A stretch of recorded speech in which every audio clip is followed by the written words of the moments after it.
What does it take to win world championships? Winning worlds means winning 4 different battles in a row, from controlling your scoring power within the match, playing with your schedule and your partners, where you end up in alliance selection, and adapting to the play of other divisions. It means surviving qualification where ranking points decide everything. It means captaining or breaking into the top 8 so that you get an even shot at building a good alliance. It means outdrafting 7 other elite alliances in a system where the best teams pick first and stack the odds in their favor. And even then, if you do all that, you still have to beat the best alliance from every other division on Einstein under the brightest slice of the season. On this episode of FUNalysis, we're looking at scoring power, schedules, and selections, breaking down what it actually takes to win a world championship. Well, to win a world championship, first you have to get to Einstein. Getting out of any of the 6 divisions will be a fight this year for sure, so let's break down how to do it. We've seen in the past few weeks that Alliance 1 is dominating Rebuild. With an upwards trend last week, Alliance 1 won 80% of events, with the 2 seed being the next 12% of event wins. 92% of wins came from the top 2 alliances last week. With a de facto 5 ranking point system, each RP is just a factor of another. Can you score more points than the other alliance? Then keep going? Instead of a balanced RP race, qualification performance becomes polarized around a few elite robots. And that brings us to the first major factor for winning a division: independent scoring power. Can you, as a single robot, or with minimal help, put up enough fuel to secure the bonus ranking points? Or, at the very least, guarantee wins regardless of partner quality? Because if you can control your ranking destiny. The second factor is just as important: schedule. Even if you're not one of those elite scorers, can your schedule give you more opportunities to be carried into the supercharged ranking point matches than similarly powered teams? This is why seeding at championships becomes so volatile in the top tier. Now, let's talk about that top tier. Heading into champs, there are roughly 8 robots with EPA above 300, basically 1 per division. These are your projected number 1 seeds. They're the teams that can single-handedly swing matches, secure high scores, and anchor alliances. But after that, things get a little messy. There are about 36 blue-tier robots, the top 1% of EPA, spread across divisions. That's around 6 per field. So even if one team locks up that number 1 seed, there are still multiple high-end robots capable of forming a championship-winning alliance. That's where alliance construction becomes everything.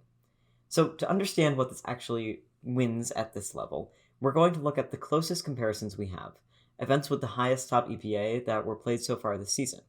We're going to look at the winning alliances of the North California District Championship, the New England District Champs Burns Division, the PNW District Champs, and the Ontario Science Division. These are events where the density of elite robots starts to resemble what we'll see on the Championship Division field. Breaking down those events, looking at alliance composition, scoring distribution, and how the top seeds actually converted their advantages, we can start to answer the real question.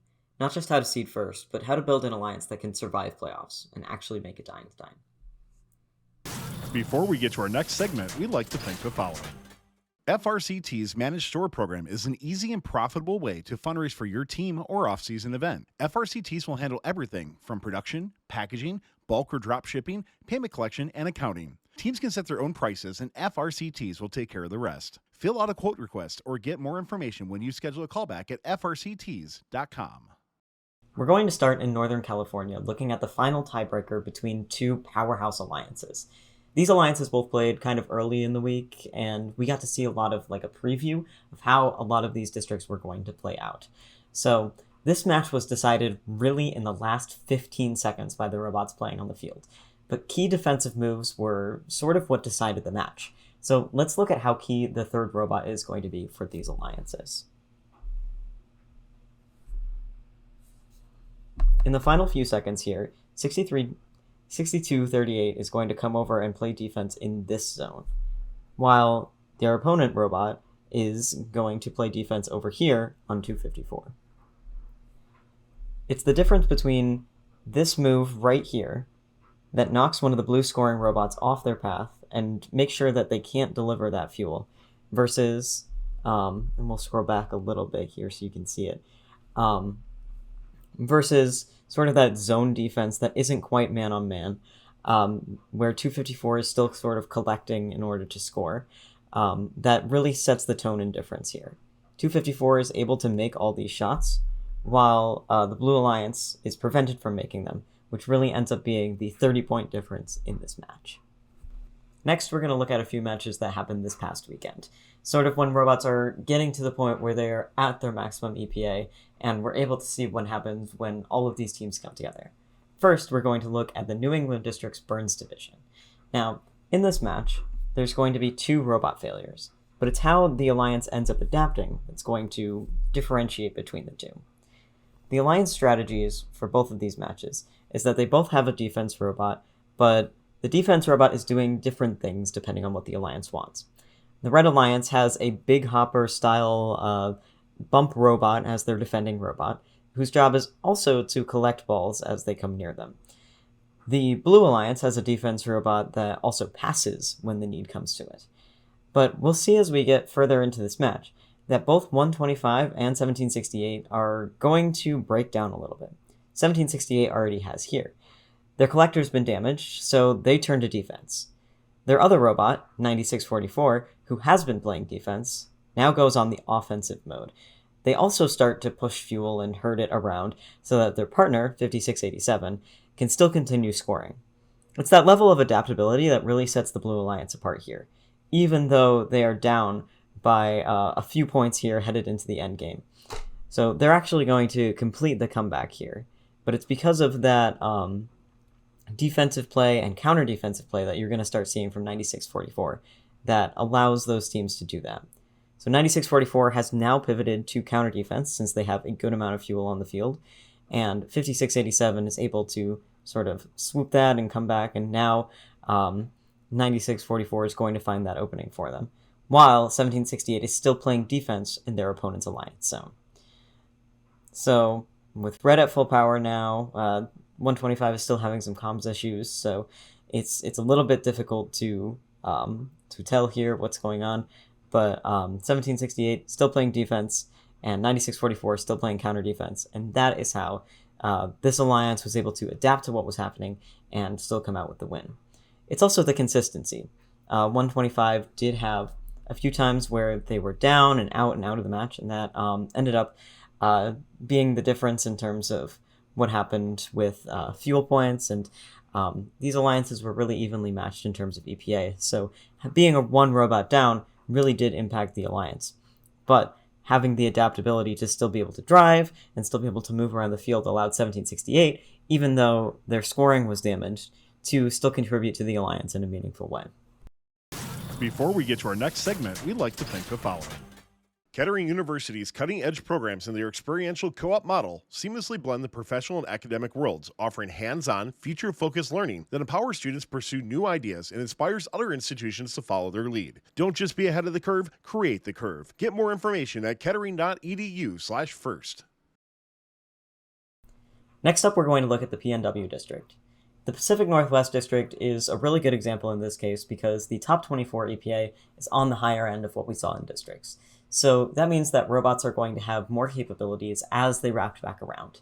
And what we see here is that it's not just defense that their third robot is playing, but it's also they're contributing in terms of ball density and decreasing their opponent's fuel density that they have in their area. So we're going to watch as Team 2811 executes on a passing strategy and then also plays defense, really flip-flopping the role that they have so that they can allow their two other alliance partners to get the largest density areas that they possibly can in the middle and in their zone. So at about a minute here, they're going to flip-flop the role that they're playing, and they see this high fuel density area over in the corner, and they're going to be able to capitalize that because they have those shooting capabilities.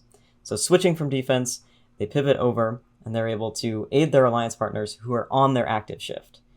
And that's going to help their partners because it shifts the fuel density over to their side, and also prevents their opponents from having any fuel on their side as well. So, as we can see, the number one alliance completely dominant, but definitely aided by that third robot there. That strategic adaptability that they have is going to be key when choosing alliances for the World Championship. Finally, we'll look at probably one of the most adaptable alliances that played Rebuilt this weekend. We're going to look at the 2056, 1114, 7712 alliance in this matchup. So this is the eventual winners of the Science Division, but it was absolutely a fight to get out of this division. It was one of the most high-powered ones that we saw this weekend. So this alliance had to really be prepared for anything and everything. They're going to face defense, and they're going to play counter defense. They're going to face stealing, and they're going to do some counter stealing. This match really is what it's going to take in order to win a world championship. So let's go ahead and watch. We're going to go into the autonomous period. We're going to see some excellent double swipe autos. And really it's going to be a close matchup. So we see both of those teams swiping out to the middle and far beyond the middle. But Keeley here, we're also going to see that middle team, 7712, already passing into the alliance zone, even in autonomous. So really making sure that that fuel density is available and that they are there. Also, 7712 stopping in the middle of the field there definitely made all of those fuel around them stop moving, and it was a really good move on the part of the number one alliance there. So 7712 always on the prowl. They're going to make sure that those bumps become walls because they are facing such a tall robot in 4678. So Red Alliance already on the passing strat, 2056 going to steal from that corner. Their fuel density is already up there, but they want all the fuel on the field on their side of the field. Blue Alliance, in order to counter that, they're going to start launching and making sure that everything tries to go to their side of the field during the inactive period. Alliance wants third robot 7712 already passing. They are pushing through those trenches. They are collecting all the fuel that the Blue Alliance is passing to their side. That balance of keeping fuel anywhere but the opponent's alliance zone is something that Red does really well in this match. Whether it's pushing over the bumps or shooting from that back wall, the fuel density is always either going to be neutral or towards Red in this match, even though it is very, very close. So 1114 loading up here. They're going to be pushing towards the zone even while they are passing. And here, 2056 does something really smart, and that is playing counter defense so that 1114 can get over the bump. Being a tall robot, they need that blockade because otherwise 1114 is going to have to spend so much of that match time going back and forth. And that's something that the big dumper style robots are going to have to keep in mind as they keep going through these championship matches. So 2056 played it smart. They know that 1114 needs that, and they know that they can take those 2 seconds of time that it takes to get around that defense robot in order for 1114 to come back and hit that absolutely massive hopper that they have there. While this is happening, Team 7712 still pushing through in that neutral zone, even with 10 seconds left on the clock, making sure that those robots in the neutral zone do not get back over in order to score. And even if they do, they have less time in order to do it. So their contributions to this alliance were defense, passing, and shoving, and they did that excellently. This alliance had great amount of adaptability, aiding all sorts of alliance partners that they were going through with, and able to really pull off the win here because of how adaptable they are. In divisions with wider middle tiers, adaptable first and second picks are a must. Being able to feed as a defense robot and play counter defense as a captain or first pick in your alliance zone will also make the difference for teams. These differentiators will be crucial for teams wanting to make it out of their division. But once you get there, you're ready to play well into the afternoon on Einstein. Optimizations come in moments here, in split-second decisions, and one wrong move in the chess game of final matchups could cost your alliance the match.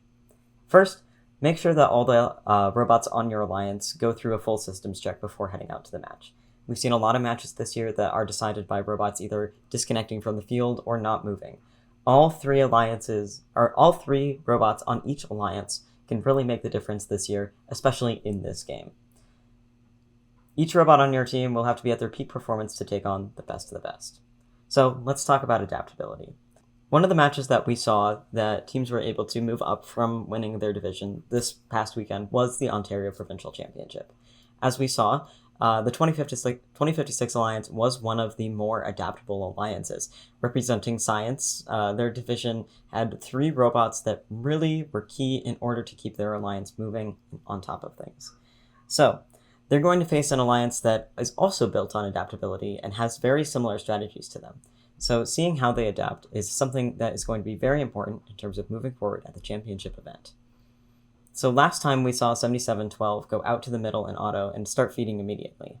They're going to start doing that here as well, but they're still going to park in the middle, and the Blue Alliance also has a robot that does that, so that it is poised and ready to start bringing fuel back into their zone almost as soon as auto is over. So both of these robots are poised and ready to strike while their alliance partners are gathering fuel and winning auto for them. So this auto actually ends up being very, very close. These two robots are going to go head-to-head in the middle as they try to get back to their defensive zones to prevent teams from scoring. The defense game that's happening within Rebuild is very interesting. Counter defense, all of it's applicable this year because we have the full range of the field to play defense on, and all teams will be in every single area of it. So already in the match, Team 7712 is playing excellent defense. They're able to really prevent robots from going where they want to be at any point in the game. So they're playing more than just man defense, they're playing that offensive zone defense, and they're getting ready to pass. So they're going to identify those areas that they can either push fuel in or prevent fuel from being pushed, making sure that those lanes are clear. In addition to this, other robots from the Blue Alliance are playing defense in both the mid zone and the opponent's alliance zone. So the blue robot here, Team 8349, was playing defense in the neutral zone, making sure that that big hopper, Team 1114, has to be limited to the bumps that they are going up against. Now, Team 2056 had kind of a defensive strategy down from their previous division, but they're going to have to adapt here as Team 8349 plays more neutral zone defense than that alliance was used to. So they adapt here, they pull off the same strategy that they did in their division, and they allow 1114 through. There's still some elements that they're not ready for, like that blue robot there that is stealing fuel already from their back zones, but they are able to work together in order to get fuel from the neutral zone once again, playing that pick defense and really bringing that back to their zone as quick as possible. 2056 also does a trench run here, running the full width of the field just to try to get some of that fuel back that was stolen. So they do that successfully, really quick, making sure that there is no one in their way, either in the neutral zone or in their opponent's alliance zone at the time that they did that. So that was a really smart move there by the Science Division field. So this quick adaptability is really what allows them to take this match in Finals 2 and take the entire Ontario District Provincial Championships because of the adaptability that they were showing. This really is a championship level alliance, and I'm sure that we will see something like this play out on Saturday of Einstein.